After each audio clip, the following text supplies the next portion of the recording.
Hello guys and welcome to another YouTube video of how to tech explain. Today in this video I'm going to be showing you how to add an admin on a Facebook page. So without further ado, let's jump right into it. So first of all, we're going to make sure of two things. That one, well, we have the Facebook application, and two, we actually have a page that we're going to be adding an admin to. So if I just press on this very old page that I made when I was probably in school, so I have this page, right?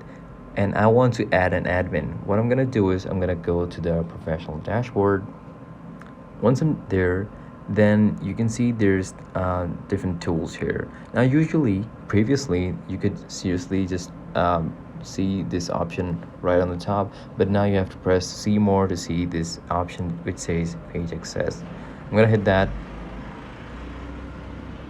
Once I've hit that, now I have these people that I don't even talk to now as my page admins. So this is these are the admins that are having the full Facebook access of this page.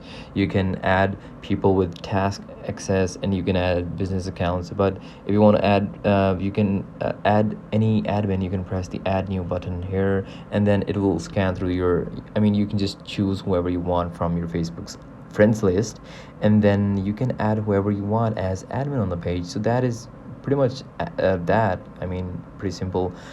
If you want them to have a restricted access, then you would want to go for the people with task access. So that is all from this video. That is how you add admins to a Facebook page. I hope this video was helpful, and I'll see you in the next one. Thank you.